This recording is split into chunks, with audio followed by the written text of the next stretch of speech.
Assalamualaikum warahmatullahi wabarakatuh. Alhamdulillah rabbil alamin. Wassalatu wassalamu ala asyrafil anbiya'i wal mursalin nabiyina Muhammadin wa ala alihi washabihi ajmain. Kita lanjutkan kembali kajian kitab Al-Isbah. Sekarang kita kaji al-qaidah al-khamisah, yaitu kaidah yang kelima, ya, yang disebutkan oleh Syekh Shalih Al-Utsaimin dalam kitab beliau Al-Isbah. Kaidah yang kelima ini judulnya adalah annahum awwalu ma yad'una ila tauhid, bahwa sesungguhnya mereka Ahlussunnah wal Jamaah awwalu ma yad'una ila tauhid, bahwa yang pertama kali mereka dakwahkan adalah tauhid. Jadi Ahlussunnah wal Jamaah yang pertama mereka dakwahkan di tengah-tengah masyarakat kita adalah at-tauhid. Fala tanjahu da'watun wala tasluhu ibadatun illa bihi, maka tidak akan ada dakwah yang berhasil, wala tasluhu ibadatun, tidak akan ada ibadah yang baik, yang benar, illa bihi, kecuali dengannya, yaitu dengan tauhid. Jadi kaidah yang kelima ini menyatakan bahwa yang pertama kali didakwahkan oleh Ahlussunnah wal Jamaah adalah perkara tauhid, ya. Kemudian beliau menjelaskan bahwasanya tidak ada dakwah yang akan berhasil kecuali yang pertama kali mereka dakwahkan adalah tauhid. Tidak akan ada ibadah yang diterima di sisi Allah SWT kecuali ibadah yang didasari oleh tauhid. Ini kaidah yang kelima, ya. Kemudian beliau menyebutkan ayat-ayat dan hadis-hadis untuk mendukung kaidah ini. Ya, kata beliau liqaulihi ta'ala, karena berdasarkan firman Allah Subhanahu wa taala, "Wa ma arsalna min qablika min rasulin illa nuhi ilaihi annahu la ilaha illa ana fa'budun." Kata Allah Subhanahu wa taala dalam surah Al-Anbiya ayat 25, dan kami tidaklah mengutus sebelum engkau seorang rasul pun illa nuhi ilaihi, melainkan kami wahyukan kepadanya annahu la ilaha illa ana, bahwasanya tidak ada Tuhan yang hak selain ana, selain aku, kata Allah Subhanahu wa taala. Fa'buduni, maka beribadahlah kalian kepadaku. Jadi ayat ini menjelaskan bahwasanya kata Allah Subhanahu wa taala tidak ada seorang pun rasul yang diutus oleh Allah Subhanahu wa taala, ya, sebelum Nabi Muhammad sallallahu alaihi wasallam. Sebelum Nabi Muhammad begitu banyak rasul-rasul yang telah diutus oleh Allah Subhanahu wa taala, ya. Nah, setiap rasul yang diutus oleh Allah Subhanahu wa taala sebelum nabi kita Nabi Muhammad SAW, kata Allah, illa nuhi ilaihi annahu la ilaha illa ana, kecuali kata Allah kami wahyukan kepadanya bahwasanya tidak ada Tuhan yang hak kecuali aku, kata Allah Subhanahu wa taala. Fa'buduni, maka beribadahlah kalian kepadaku. Jadi semua rasul dakwahnya sama, yaitu mendakwahkan la ilaha illallah, tidak ada Tuhan yang hak selain Allah SWT, mendakwahkan supaya segenap umatnya beribadah hanya kepada Allah SWT. Fa'buduni, beribadahlah kalian kepadaku, ya. Ini dalil yang pertama yang menunjukkan bahwasanya yang pertama kali diawali sebuah dakwah itu adalah masalah tauhid. Kemudian beliau menyebutkan ayat yang kedua, wa qauluhu ta'ala syara'a lakum minad din ma wassa bihi Nuha. Allah SWT telah mensyariatkan kepada kalian sebuah agama, ma wassa bihi Nuha, agama yang juga Allah wasiatkan agama tersebut kepada Nabi Nuh. Jadi Allah wasiatkan atau Allah syariatkan kepada kalian suatu agama, di mana agama tersebut juga Allah wasiatkan kepada Nabi Nuh alaihi salam. Wallazi auhayna ilaika, dan yang telah kami wahyukan kepada engkau, wa ma wasaina bihi Ibrahim wa Musa wa Isa, dan ya, apa yang telah kamu wasiatkan juga kepada Nabi Ibrahim, kepada Musa dan kepada Isa, yaitu an aqimuddin wa la tatafarraqu fi, yaitu agar kalian menegakkan agama ini, menegakkan tauhid, dan kalian tidak bercerai-berai di dalamnya, ya. Jadi Allah SWT menjelaskan apa yang disyariatkan kepada Nabi kita Nabi Muhammad SAW berupa tauhid, itu juga sudah disyariatkan, ya, kepada nabi-nabi terdahulu. Apa yang Allah perintahkan kepada Nabi kita Nabi Muhammad SAW juga telah disyariatkan kepada nabi-nabi yang terdahulu, ya, seperti nabi-nabi ulul azmi yang disebutkan dalam ayat ini. Dalam ayat ini disebutkan rasul-rasul ulul azmi, yaitu Nuh, Ibrahim, Musa dan Isa, di mana mereka, ya, diperintahkan oleh Allah SWT untuk menjalankan agama yang sama, yaitu agama tauhid, beribadah hanya kepada Allah Subhanahu wa taala, tidak menyekutukan Allah dalam ibadah, ya, apapun, ya. Jadi sebagaimana kita ketahui bahwa al-anbiya ikhwatul li'illat, bahwa nabi-nabi itu saudara beda ibu tapi satu bapaknya. Ya, dinuhum wahid, ummahatuhum syatta. Agama mereka satu dan ibu-ibu mereka berbeda-beda. Maksudnya agama Nabi sama semuanya. Ya, agama Nabi-nabi sama semuanya. Nabi yang pertama sampai Nabi yang terakhir, ya, agama mereka sama, yaitu tauhid, tidak berbeda-beda. Agama Yahudi tidak didirikan oleh Nabi Musa alaihissalam. Agama Nasraniyah tidak didirikan oleh Nabi Isa alaihissalam. Itu adalah pekerjaan dan perbuatan pendeta-pendeta. Nabi Isa mengajarkan tauhid, Nabi Musa juga mengajarkan tauhid. Ya, tidak pernah Nabi Isa mengajarkan kesyirikan seperti yang kita lihat hari ini di kalangan agama Nasrani. Itu adalah bikinan pendeta-pendeta, dan itulah bahayanya orang alim kalau tersesat. Dia bukan menyesatkan diri sendiri, tapi menyesatkan umat, ya, umat sedunia. Berabad-abad mereka sesatkan, ya, dari tauhid, ya. Oleh sebab itu kata ulama, kata ad-din agama dalam Al-Quran tidak pernah disebut dalam bentuk jamak. Selalu disebut dalam bentuk jamak. Selalu disebut dalam bentuk mufrad. Ad-din itu bentuk mufrad, ya. Tidak ada disebut dalam Quran al-adyan. Al-adyan agama-agama, enggak pernah ada. Satu saja ad-din, ya. Kata Allah, inna ad-dina indallahil Islam. Sungguhnya agama di sisi Allah adalah Islam. Nabi-nabi semuanya agamanya sama, al-Islam, ya. Wa may yabtaghi ghairal islami dinan fala yuqbal min. Siapa yang mengikuti agama selain Islam tidak akan diterima. Tidak akan diterima. Agama apapun yang diikuti selain agama Islam tidak akan diterima sama sekali. Falan yuqbal minhu. Lan itu adalah litabid, yaitu untuk meniadakan sesuatu untuk selama-lamanya. Namanya lan, ya. Seperti walan tabda angkal yahudi walan nasara. Orang Yahudi dan Nasrani tidak akan ridha terhadap kalian selama-lamanya. Jadi lan namanya an-nafyu litabid, ya, yaitu peniadaan untuk selama-lamanya, ya. Jadi agama di sisi Allah cuma satu, ya, dan semua nabi membawa ajaran yang sama, yaitu beribadah hanya kepada Allah Subhanahu wa taala, tidak menyekutukan Allah Subhanahu wa taala sama sekali, ya. Kemudian wa qauluhu ta'ala, juga firman Allah taala, walau asyraku lahabita anhum ma kanu ya'malun. Kalau mereka menyekutukan Allah, ya, maka gugurlah dari mereka apa yang mereka lakukan dari berbagai macam ibadah. Jadi nabi-nabi saja, andaikan mereka bersekutu, ya, atau menyekutukan sesuatu dalam beribadah kepada Allah, maka semua ibadah yang mereka lakukan, ya, gugur di sisi Allah Taala, tidak ada nilainya sama sekali, ya. Nah, inilah bahayanya syirik, ya, menggugurkan amal, bukan amal yang ada kesyirikannya aja, semua amal, ya, semua amal gugur karena kesyirikan. Wa qauluhu ta'ala, dan juga firman Allah SWT kepada nabi kita yang mulia, kata Allah, la in asyrakta la yahbatanna amalu. Kalau kamu berbuat syirik, maka akan benar-benar gugurlah segala amalmu. Wala takunanna minal khasirin, dan engkau pasti akan termasuk di antara orang-orang yang merugi. Jadi di antara bahaya syirik, selain dia adalah dosa satu-satunya yang tidak diampuni, kalau orang mati di atas dosa kesyirikan, tidak bertobat, sebelum mati dia kekal dalam neraka. Kemudian juga di antaranya, ya, semua amalnya akan gugur, ya, tidak ada nilainya di sisi Allah Subhanahu wa taala, ya.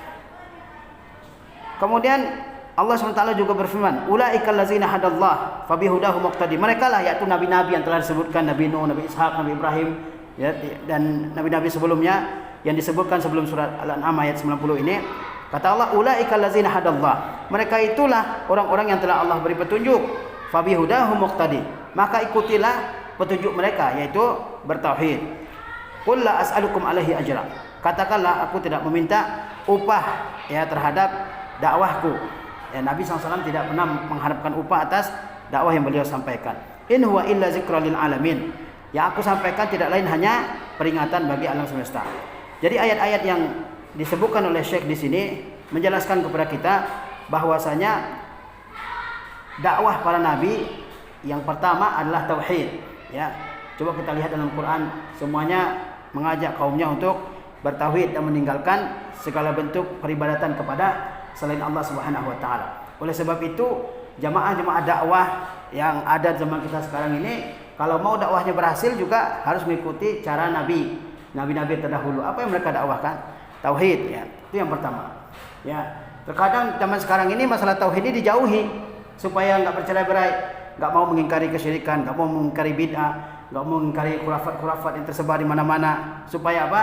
Supaya hati enggak saling berpecah belah, dihindari, hanya mengajarkan akhlak yang baik saja, ya. Ada juga yang dakwah politik, ya, fokusnya cuma satu, masalah khilafah, ya. Ada juga yang dakwah ekonomi katanya, dan sebagainya.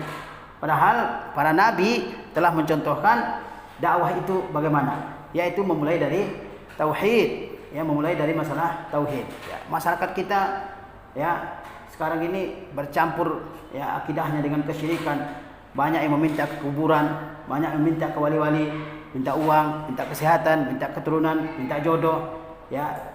Bahkan mereka mengatakan iza daqat alaikumul umur fa alaika bi ashabil kubur. Kalau urusanmu sulit, pergi ke kubur, bukan pergi ke Tuhan. Pergi ke kubur wali-wali, minta di situ, fulus, ya kan? Padahal walinya miskin. Fulus apa yang akan dia kasihkan? Ya, itu terjadi, ya, zaman kita sekarang ini. Maka dakwah kita itu yang pertama disampaikan kepada umat adalah fokus kepada masalah tauhid. Sebagaimana Rasulullah SAW, beliau 13 tahun di Makkah, ya, dakwahnya fokus kepada masalah tauhid, supaya orang-orang Makkah meninggalkan kesyirikan yang sudah berurat berakar di tengah-tengah mereka, ya. Mereka bukan mengingkari tidak ada Tuhan, mereka enggak mengingkari adanya Tuhan, mereka percaya ada Allah. Kalau ditanya siapa yang menciptakan kalian, mereka jawabnya Al-Azizul Alim, Allah yang Maha Perkasa lagi Maha Mengetahui, ya. Yang mereka perbuat adalah penyimpangan dalam segi tauhid uluhiyah, tauhid ibadah. Ya, mereka enggak mempersembahkan ibadah kepada Allah, tetapi kepada berhala-berhala. Kalau tauhid rububiyahnya mantap orang Makkah, ya. Mereka yakin yang menciptakan langit dan bumi Allah SWT, yang menciptakan mereka Allah SWT. Ya, kesesatan mereka seperti zaman kita sekarang juga adalah masalah tauhid uluhiyah, yaitu mempersembahkan ibadah kepada selain Allah SWT, menyekutukan yang lain, ya, dengan Allah SWT dalam ibadah. Inilah pangkal kerusakannya. Orang-orang saleh terdahulu juga memulai dakwah dengan tauhid. Seperti kita baca dalam Quran kisah Luqman Al-Hakim, ya. Apa yang pertama kali diajarkan oleh Luqman kepada anaknya? Masalah tauhid. Ya bunayya la tusyrik billah innasyirka la zulmun azim. Wahai anakku, jangan kamu menyekutukan Allah, ya. Ya, innasyirka la zulmun azim. Beliau sebutkan juga alasannya kenapa kesyirikan dilarang. Karena kesyirikan itu adalah kezaliman yang sangat berat, ya. Ya, begitu juga dengan dakwah Syekh Muhammad Ibn Abdul Wahab rahimahullah taala. Ya, ketika itu kesyirikan begitu merajalela, ya. Tawaf di kuburan, meminta di kuburan, ya. Bahkan di dunia Islam ini ada seorang syekh dari Timur Tengah beberapa tahun yang lalu di Radio Roja pernah menyampaikan di dunia Islam ini hampir 19.000 kubur ada tempat orang meminta, ya. Di mana-mana, di setiap kampung ada. Di Indonesia ini ratusan banyaknya. Ada buku Ustaz Hartono Ahmad Jais, judulnya Kuburan-kuburan yang Dikeramatkan. Disebut, ya, itu hanya kuburan yang dikenal, mulai dari Aceh sampai ke Sulawesi. Banyak sekali kuburan yang yang dijadikan tempat meminta-minta kepada selain Allah. Bahkan di Jakarta ini kuburan Mbah Priok, ya. Dibela mati-matian itu kuburan Mbah Priok itu. Ya, sampai ada yang terbakar, kehilangan sekian banyak harta tahun 2010 dulu, ya. Karena membela kuburan yang mereka sebut wali. Ya. Baik, kita lihat sekarang bagaimana dalam hadis Rasulullah SAW. Sama dalam hadis juga yang pertama kali didakwahkan menurut Rasulullah SAW adalah tauhid. Wa an Ibnu Abbasin, dari Ibnu Abbas radhiyallahu anhuma, anna Rasulullah sallallahu alaihi wasallam, bahwa Rasulullah sallallahu alaihi wasallam lamma ba'atsa Mu'azan ilal Yaman, ketika beliau mengutus Mu'az ke Yaman, karena Mu'az pernah diutus oleh Rasulullah untuk menjadi guru kaum muslimin di Yaman, ya. Qala lahu, Rasulullah berkata kepadanya, kata Rasulullah, innaka ta'ti qauman ahlal kitab. Sesungguhnya kamu akan datang ke suatu kaum ahlul kitab. Ahlul kitab yaitu al-Yahud wan Nasara, orang-orang Yahudi dan Nasrani, ya. Sampai hari ini orang Yahudi ada di Yaman. Sampai hari ini orang Yahudi pun masih ada di Yaman, Yahudi Ortodok. Bahkan Syekh Mustafa Al-Adawi hafizahullah taala, beliau pernah mendengar bahwa Rasulullah itu punya 3 gulungan rambut, dhafair, ya kan? Dan beliau ikutin itu yang ada dalam hadis tersebut. Beliau gulung rambutnya. Kemudian pergi ke pasar di Yaman karena beliau belajar di Syekh Mukbil ya sekitar 6 tahun 7 tahun. Dia baca hadis, kata beliau bahwa Rasulullah itu ada gulungan rambutnya. Maka beliau juga praktekkan hal seperti itu di Yaman. Ternyata sampai di Yaman di pasar dia dipanggil ya Abul Yahud, kata orang. Ya Abul Yahud, wahai bapaknya Yahudi. Baru Syekh kaget. Ternyata di Yaman sendiri banyak orang Yahudi yang kita lihat sekarang ini ya, pakai topi besar, kemudian rambutnya ada digulung. Ternyata gulungan rambut Rasulullah itu bukan di. Nah, Syekh katanya saya membuat gulungan rambut di sini. Ternyata Rasulullah gulungan rambutnya di belakang ya. Nah, jadi karena di sini disangka orang dia adalah orang Yahudi gitu ya, sehingga dipanggil Abul Yahud. Ya. Ada hari ini itu sejak zaman Rasulullah. Ya, ada. Kata Rasulullah kepada Muaz ketika akan dikirim ke Yaman, jadi Rasulullah akan mengirim sahabat-sahabat ya ke daerah-daerah untuk jadi guru. Ya. Kata Rasulullah apa? Innaka ta'ti qauman ahlul kitab. Kesungguhnya engkau akan datang suatu kaum yang merupakan ahlul kitab. Nasrani juga ada di Yaman. Ya. Falyakun awwala ma tad'uuhum ilaihi syahadatu an la ilaha illallah. Maka yang hendaknya pertama kali engkau dakwahkan kepada mereka adalah syahadatu an la ilaha illallah, yaitu kesaksian tidak ada Tuhan yang hak selain Allah SWT. Jadi yang pertama kali didakwahkan adalah la ilaha illallah. La ilaha illallah ya, makna yang benar adalah tidak ada Tuhan yang hak selain Allah. Tidak ada Tuhan yang hak selain Allah SWT. Atau dalam bahasa Arabnya la ma'budu bihaqqin illallah, tidak ada Tuhan yang hak selain Allah SWT. Tuhan-tuhan apapun selain Allah SWT itu adalah arbabun batilah, Tuhan-tuhan yang batil, yang sesat. Ya. Al-hadis ya, rawahul Bukhari Muslim, diriwayatkan oleh Imam Bukhari Muslim. Kemudian kata Syekh, wa kama bada an-nabiy sallallahu alaihi wasallam da'watahu bitauhid, sebagaimana Nabi SAW memulai dakwah beliau dengan tauhid, faqad khatamaha bitauhid al-bad, beliau juga menutup dakwah beliau dengan tauhid. Jadi Rasulullah SAW mengawali dakwahnya selama di Makkah 13 tahun itu dengan mendakwahkan tauhid. Beliau juga menutup dakwahnya ketika di Madinah dengan masalah tauhid. Di Madinah ya, kaum muslimin sudah begitu mantap, orang-orang mukmin, sehingga ayat-ayat juga turun dengan ya ayyuhallazina amanu ya. Kalau di Makkah ya ayyuhan nas, karena mereka akan beriman. Kalau di Madinah mereka sudah beriman ya ayyuhallazina amanu, wahai orang-orang yang beriman. Dan di hukum-hukum itu semuanya turun di Madinah. Ahkamut tahara, ahkamut salat, ahkamut zakat, ahkamul haji, ahkamut talaq waruju dan sebagainya, ahkamul jihad. Itu semuanya dalam surat-surat Madaniyah adanya. Di Makkah ya, satu-satunya yang diwajibkan dari ibadah hanyalah salat ya, puasa di Madinah, haji di Madinah, jihad di Madinah dan seterusnya. Tapi Rasulullah SAW tidak mengabaikan masalah pokok, yaitu masalah tauhid. Kata beliau di sini, sebagaimana Nabi memulai dakwahnya dengan menyampaikan tauhid, beliau juga menutupnya dengan masalah tauhid. Fa'an Aisyah radhiyallahu anha qalat, dari Aisyah semoga Allah meridainya, ia berkata, lama nuzila Rasulullah SAW, ketika Rasulullah SAW sudah sakit keras, tafiqayat lahu khamisatan lahu ala wajhihi, beliau menutup wajah beliau dengan sehelai khamisah. Khamisah yaitu sebuah kain berwarna hitam yang punya garis-garis, itu namanya khamisah. Jadi ketika Rasulullah SAW sakarat, yang mau meninggal, maka beliau menutup wajahnya dengan sehelai kain yang disebut dengan khamisah. Fa iza tamma biha kasyafaha, apabila beliau merasa sakit beliau berkurang, beliau membuka kain tersebut. Faqala wa huwa kadzalik, lalu beliau bersabda dalam keadaan demikian, kata Rasulullah, la'natullahi 'alal yahudi wan nasara, laknat Allah atas Yahudi dan Nasrani. Ittakhazu qubura anbiya'ihim masajida, mereka mengambil kubur-kubur nabi mereka sebagai masjid. Ya, di zaman sekarang kan di mana-mana enggak dipersoalkan lagi ya, kubur yang dijadikan sebagai masjid, atau sebaliknya masjid kemudian ada orang yang dikubur di situ ya. Banyak di daerah-daerah Islam ya. Padahal itu adalah salah satu yang mengantarkan kepada kesyirikan.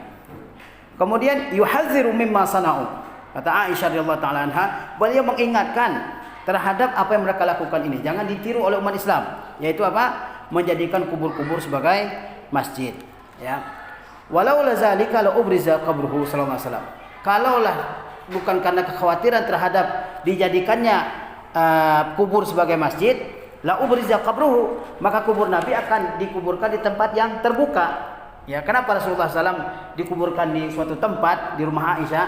Ya, di samping karena memang Nabi dikuburkan di mana dia meninggal, salah satu sebabnya adalah supaya mencegah orang-orang agar tidak membangun bangunan di atas kuburan Nabi. Ya. Oke, ghaira annahu khasya an yuttakhadha masjidan. Ya, beliau khawatir kuburan beliau dijadikan sebagai masjid. Ya, karena itulah Rasulullah SAW tidak dikuburkan di tempat yang terbuka, ya di Baqi atau di mana. Rasulullah dikuburkan di rumahnya. Sebab kalau di tempat yang terbuka barangkali akan dijadikan oleh orang sebagai bangunan yang di situ didirikan masjid, ya. Baik. Wa qala sallallahu alaihi wasallam, Rasulullah sallallahu alaihi wasallam juga bersabda, al-anbiya'u ikhwatun min allad. Nabi-nabi itu adalah saudara dari ibu yang berbeda-beda.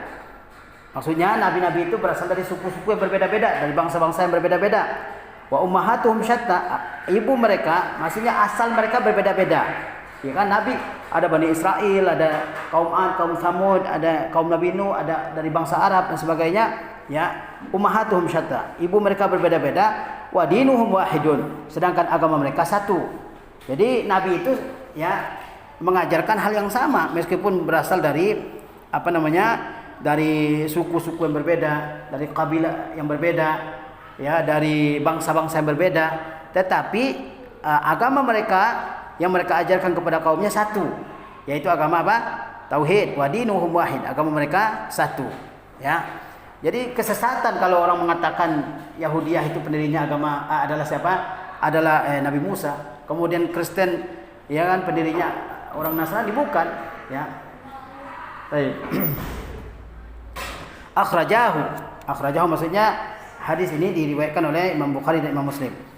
Qala al-Imam al-Mujaddid Muhammad bin Abdul Wahhab rahimahullah. Al-Imam al-Mujaddid, ya, Muhammad bin Abdul Wahhab, ya, beliau berkata, beliau digelari sebagai al-Mujaddid, ya, pembaharu umat ini. Tajdid itu maksudnya setiap ada, kata Rasulullah SAW, dalam setiap 100 tahun ada mujaddid di tengah umat ini. Tajdid itu maksudnya mengembalikan umat ini kepada Nabi al-awwal, kepada mata air pertama umat Islam ini, yaitu masa Rasulullah SAW. Di mana masa Rasulullah agama murni, safi, khalis, naqi, ya, jernih, bersih, tidak ada campuran bid'ah, khurafat dan sebagainya. Setiap 100 tahun ada orang yang berupaya untuk mengembalikan agama ini kepada bentuk aslinya. Nah, itu disebut dengan tajdid, ya. Kadang-kadang kan tajdid itu sering disalahpahami, ya. Asal orang membuat hal yang baru disebut tajdid, ya kan? Asal dia membuat yang aneh-aneh, ini tajdid nih, ya kan? Tajdid ini, tajdid apa? Penyimpangan itu kalau bahkan ya dulu bahkan waktu saya kuliah juga dulu ada tentang di PTIK di pasca sarjana itu ada masalah masalah sejarah pemikiran Islam. Sejarah pemikiran Islam. Itu mata kuliah wajib, ya, salah satunya, ya. Di situ Muhammad ibn Abdul Wahhab dengan Rafi at-Tahtawi itu sama-sama digolongkan sebagai mujaddid. Ya, bayangkan, Al-Imam Muhammad ibn Abdul Wahhab yang berupaya mengembalikan umat Islam ini ke sumber awal Islam ini sebagaimana di zaman Rasulullah, disamakan dengan Rafi at-Tahtawi. Rafi at-Tahtawi itu orang Mesir yang pertama belajar di Prancis, ya. Di Prancis dia bayangkan, Mesir waktu itu masih gelap, ya, belum ada cahaya kemajuannya. Belajar di Prancis yang sudah maju. Di Prancis yang dilihatnya orang yang dansa-dansa, ya kan. Kemudian orang yang tari macam-macam, gitu kan. Dia kata itulah kemajuan. Itulah kemajuan, kata dia. Kemudian dia pulang jadi orang penting di Mesir, ya kan. Kemudian dia bilang salah satunya apa? Tari dansa itu yang dilihatnya di Paris itu adalah kemajuan, ya kan, dan itu lebih sopan katanya daripada tari perut yang ada di Mesir, katanya. Bayangkan, ya, dansa itu dihalalkan sama dia, dihalalkan, dan dia jadi tokoh besar di Mesir, dipuji-puji. Orang yang begitu disamakan dengan Muhammad Abdul Wahhab yang pokoknya asal ada yang baru disebut dengan reformer atau mujaddid. Mujaddid apa yang diperbaharui oleh Rafi' Tahtawi, gitu kan. Tapi begitulah, pokoknya asal ada yang ini, dia hantam kromo apa aja masuk semuanya, ya, yang menyimpang, yang sesat. Bahkan Mirza Ghulam Ahmad juga pembaharu. Mirza Ghulam Ahmad yang mengatakan dia nabi disebut juga pembaharu, ya kan? Nah, ini penting ya untuk asal jangan begitu juga istilah ijtihad ya. Oh, ini ijtihad saya, ya. Man anta? Ya, kan sekarang ini terlalu mudah mengucapkan ijtihad saya ya. Kadang-kadang bahasa Arab pun tidak bisa, bahasa Arabnya Senin Kamis, ya kan nggak bisa. Tapi sudah beristihad gitu kan. Ijtihad apa? Ya kan? Bahasa Arab nggak ngerti, usul fikih nggak ngerti, kawaid fikih juga nggak tahu, nasikh mansuh juga nggak tahu, tarikh tasyri' juga nggak tahu, ya kan? Qiyas juga nggak pernah belajar, ijma' juga nggak tahu, ya kan? Hafal hadis ayat-ayat hukum juga enggak, hadis-hadis hukum juga enggak hafal. Tapi tiba-tiba bilang ini ijtihad saya. Ijtihad dari mana? Ini parah ini orang ya, terlalu menggampangkan. Makanya banyak yang aneh gitu ya. Ya. Hal yang tidak kita yang bukan badan kita recokin ya. Yang ulama sendiri berhati-hati enggak pernah mengucapkan ini ijtihad saya, sekarang hal-hal yang ini udah mengatakan ini ijtihad saya ya. Taib. Apa kata al-Imam? Qala al-Imam al-Mujaddid, lihat dakwahnya al-Imam Muhammad bin Abdul Wahhab yang didirikan di atas tauhid ya. Sampai hari ini negerinya sudah bertahan sekian abad ya. Daulah Saudiyah. Sampai hari ini berkahi oleh Allah SWT. Dakwahnya dakwah tauhid.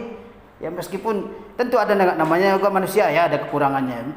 Tapi dari sekian banyak kekurangan, kelebihannya masa kekurangannya yang kita lihat gitu ya.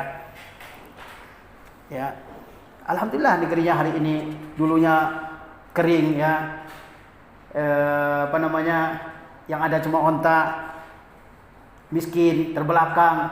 Tapi ya setelah berdirinya daulah tauhid, ya sekarang negerinya penuh dengan keberkahan. Ya bahkan kita sekarang ini yang menerima bantuan dari mereka, mengirim tenaga kerja juga, ya kan? Coba bayangkan. Ya, padahal yang lebih subur mana coba? Negara yang penuh dengan bebatuan dibandingkan kita ya. Itulah diantara mungkin berkah dari tauhid yang beliau kumandangkannya. Qala al-Imam al-Mujaddid Muhammad bin Abdul Wahhab rahimahullah ya. Al-Imam al-Mujaddid Muhammad bin Abdul Wahhab beliau berkata, wal mukhalif fi zalika anwa. Yang menyelisihi dalam hal itu, yaitu dalam masalah tauhid, ya itu berbagai macam bentuk. Fa asyadduhu mukhalafatan, yang paling berat penyelisihannya man khalafa fil jami', yaitu orang menyelisih dalam semua aspek. Fa qabila syirka, dia menerima kesyirikan, wa taqadahu dinan, dan meyakininya sebagai agama, wa ankara tauhid, dan dia mengingkari tauhid, wa taqadahu batilan, dan meyakini tauhid itu sebagai sebuah kebatilan. Nah, ini yang paling parah ini dalam dalam masalah tauhid ini.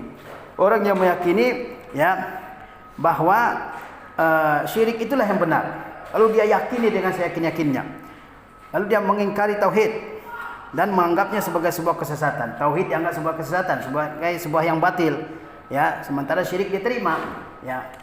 Dan ini banyak terjadi di negeri-negeri kaum muslimin ya, yang meminta kepada wali yang sudah mati, itu luar biasa banyaknya ya. Kemudian beliau mengatakan, wa minan nas man abadallaha wahdahu. Di antara manusia ada juga orang yang beribadah hanya kepada Allah. Walam yunkiri syirka, dan dia tidak mengingkari syirik. Walam yu'adi ahlahu, dan dia tidak memusuhi pengikut syirik ini. Jadi dia bertauhid tapi enggak mau merubah kesyirikan yang ada di tengah masyarakatnya. Yang penting saya selamat, gitu kan? Yang penting saya selamat akidahnya. Orang mau syirik mau apa, terserah dia. Ini ada ya. Ini ada di tengah-tengah kita. Jadi dia bertauhid tapi dia tidak mau mengingkari kesyirikan yang sudah nyata ya di depan matanya. Dia diam aja. Yang penting saya selamat ya. Dia nyari aman. Nah, ini orang yang tentunya ini adalah ya menyelisihi dalam masalah tauhid. Mestinya dia bertauhid dan dia berupaya untuk mengingkari segala bentuk kesyirikan sesuai dengan kemampuan dia ya, sesuai dengan kesanggupan yang ada pada dia. Tapi nggak boleh diam ya, nggak boleh diam ya, dia harus jelaskan. Kalau ada kesyirikan dia sampaikan dengan ilmu yang ada pada dia, bahwa itu dilarang, bahwa itu syirik, bahwa itu dosa besar, yang paling besar yang tidak akan diampuni kalau kita meninggal membuat kesyirikan dan sebagainya ya. Walam yu'adi ahlahu, dia tidak memusuhi pelaku kesyirikan ya. Wa minhum man lam yuhibbat tauhid wa lam yubghidhu, Di antara mereka ada juga orang yang tidak mencintai tauhid dan juga tidak membencinya. Tidak mencintai juga tidak membencinya, ya kan? Dia tidak membenci orang-orang yang mengajak kepada tauhid, mengesahkan Allah SWT, juga tidak mencintainya. Ya, dia suka semuanya tidak, ya. Wa minhum man lam yubghidha syirka wa lam yuhibbahu. Di antara mereka ada yang tidak benci kesyirikan dan juga tidak mencintainya. Ya, seperti orang-orang awam, ya. Dia tidak tahu keutamaan tauhid sehingga tidak ada ya rasa cintanya kepada tauhid, ya. Dia tidak juga benci kepada tauhid karena dia berdasarkan keawamannya. Kemudian ada juga orang yang tidak benci kepada kesyirikan, juga tidak mencintainya. Tidak benci dan juga tidak mencintai ya kesyirikan. Jadi biasa saja, dianggap hal yang biasa. Jadi orang minta ke wali misalnya, itu hal yang biasa, ya. Hal yang biasa. Dia tidak benci, ya. Tapi dia juga tidak menyukai hal seperti itu. Dia tidak nampakkan sukanya. Ini juga ada di tengah-tengah masyarakat, ya. Dia tidak benci, tidak juga suka. Ya, hal yang biasa aja. Bagi dia mungkin hal yang biasa, ya. Padahal itu adalah pelanggaran yang sangat berat. Wa minhum man lam ya'rifu syirka. Di antara mereka juga ada yang tidak kenal kesyirikan. Walam yunkirhu, dan dia tidak mengingkarinya. Walam yanfihi, tidak menolaknya. Ya, ada yang tidak kenal kesyirikan sama sekali. Ini banyak masyarakat, ya. Ya, apa namanya? Dia sudah terjatuh kepada perbuatan syirik, tapi dia tidak mengetahui kalau itu syirik, ya. Karena kadang-kadang yang menyesatkan adalah apa namanya? Orang-orang yang berbaju agama, ya, seperti kiai, tapi jadi dukun juga, nyambi jadi dukun, kan? Dia pakai gamis, tapi komat kamitnya mintanya ke siapa, ya kan? Ya kan banyak sekarang ini. Jadi melakukan kesesatan, ya, karena banyak orang yang apa namanya yang bersandiwara, ya, dia jual jimat, ya, dia ngajak ke kuburan, tapi pakaiannya pakaian kiai, pakai ustad, ya kan? Nah, ini banyak sekarang. Wa minhum man lam ya'rifu syirka. Di antara mereka ada yang tidak mengetahui kesyirikan. Wa lam yunkiruhu, juga tidak mengingkarinya. Wa lam yanfihi, tidak menolaknya. Ya, tidak kenal ini kesyirikan sehingga mereka anggap itu bukan dosa, bahkan dianggap pahala. Meminta kepada wali itu pahala, ya, lebih cepat untuk dikabulkan, ya. Ya. Sehingga dia tidak ingkari segala bentuk kesyirikan yang dia lakukan sendiri atau dilakukan oleh orang lain karena dia merasa benar, ya. Walam yanfihi, juga tidak menolaknya.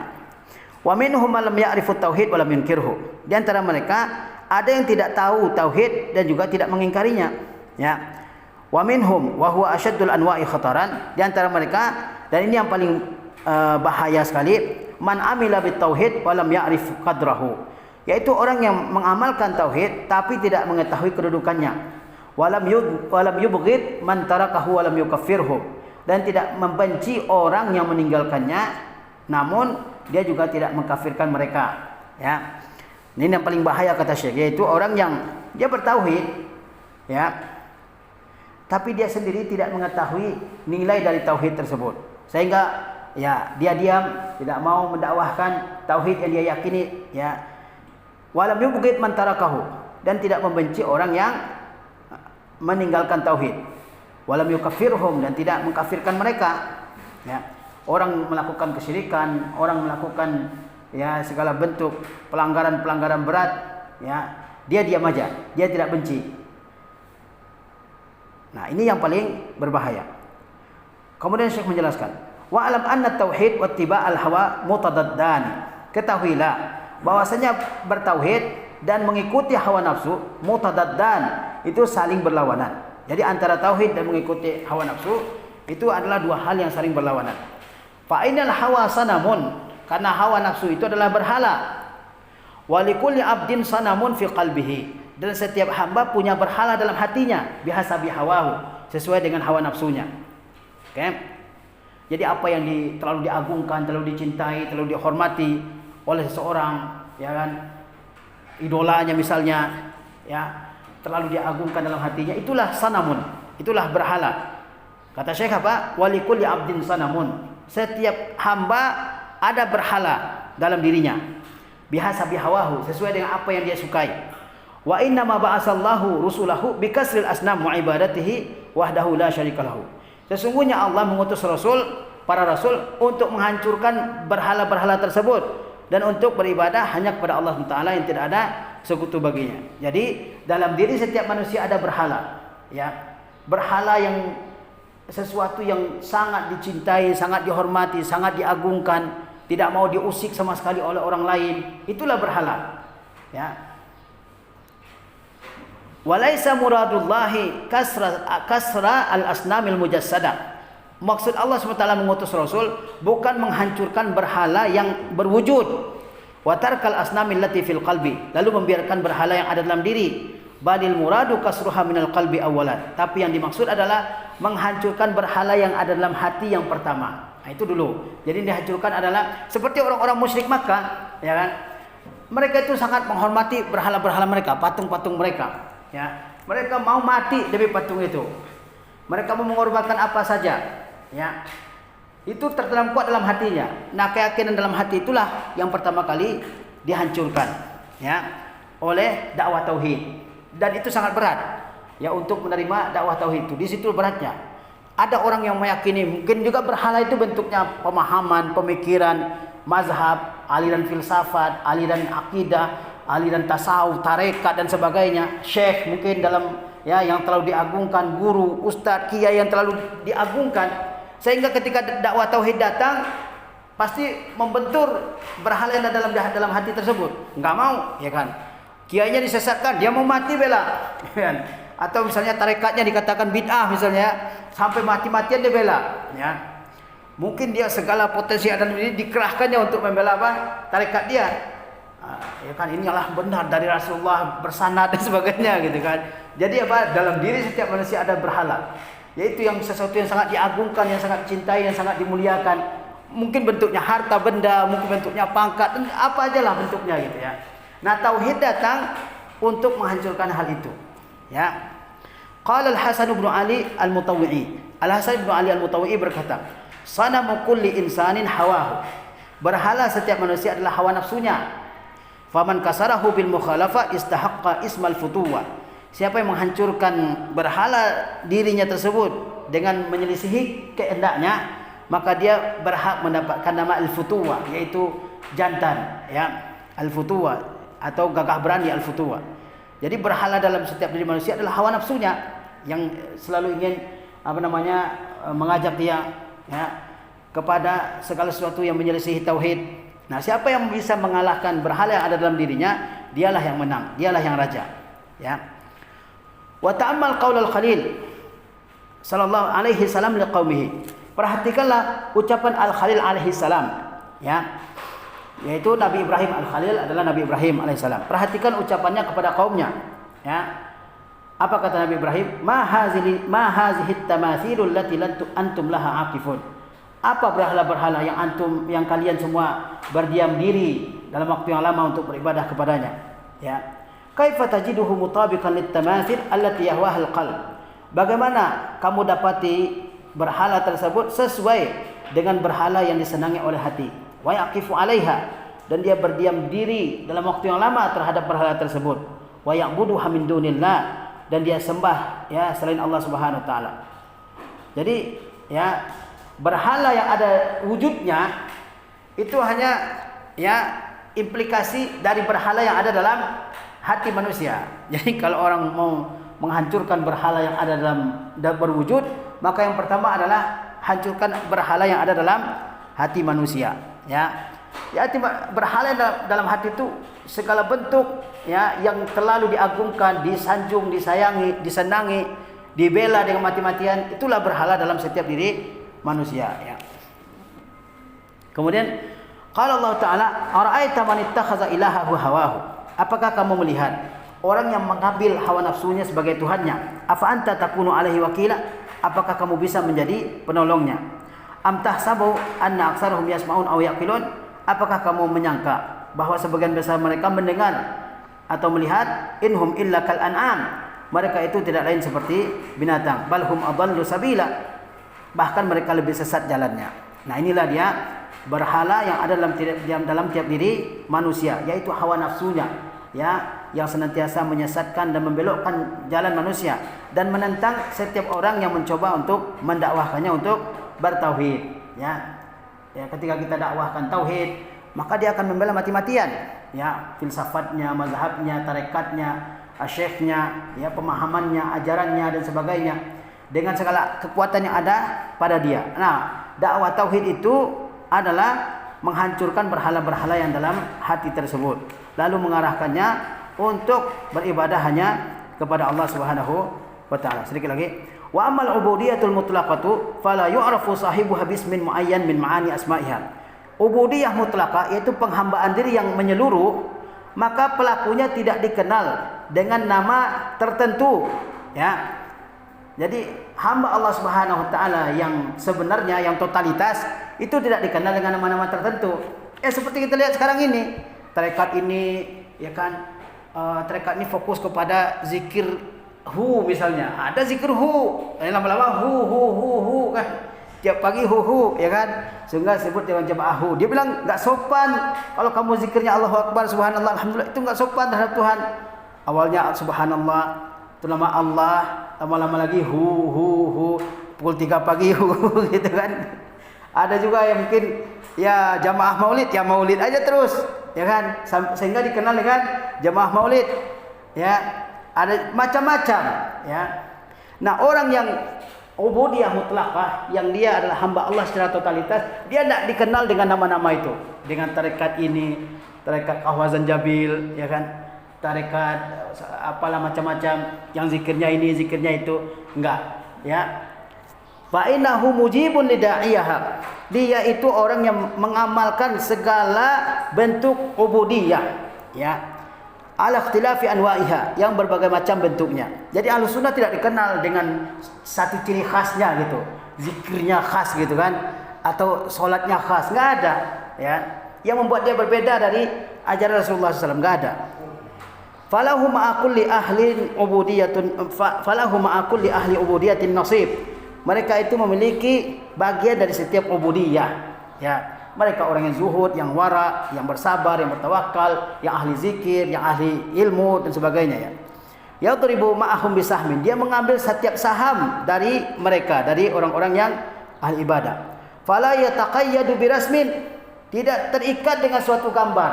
Ya kan, lihat sekarang ini kan jamaah apa gitu kan, ada bajunya, ada benderanya tinggi-tinggi, dipikul pukul 12 malam ke sana kan, tiba-tiba bawa motor banyak konvoy kan, bendera Habib siapa gitu kan, ya kan.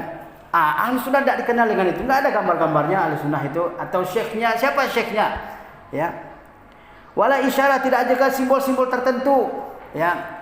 Simbol-simbol tertentu banyak kan, orang-orang tarekat yang punya cara salam tertentu, ya.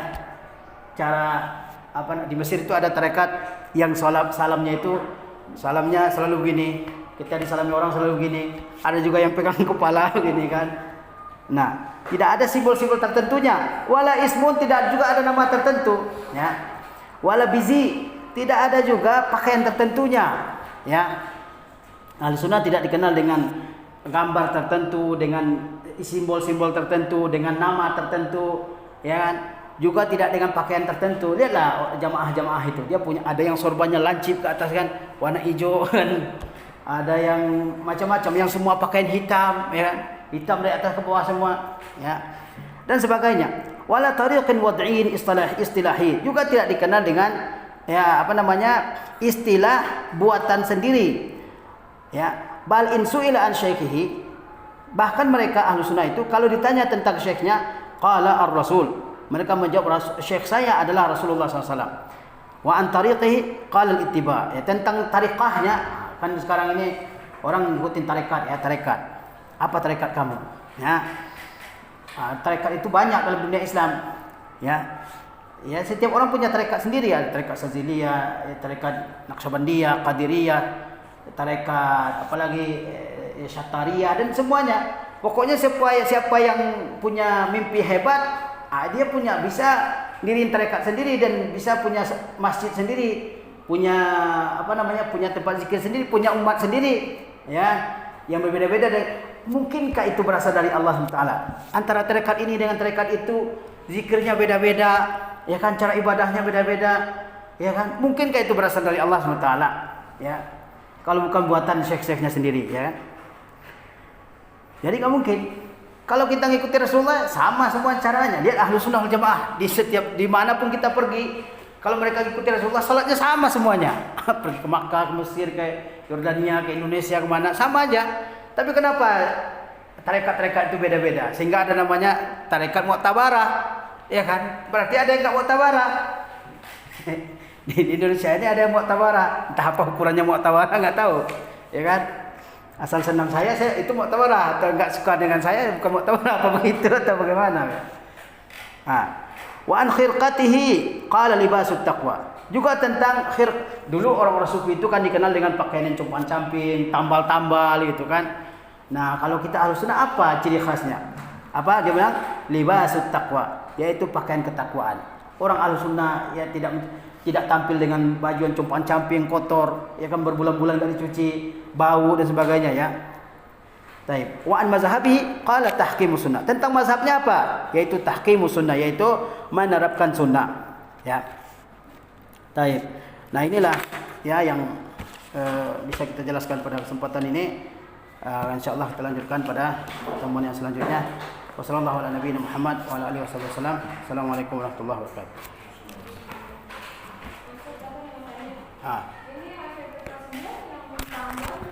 Apa? Kelas 9. Gimana tadi?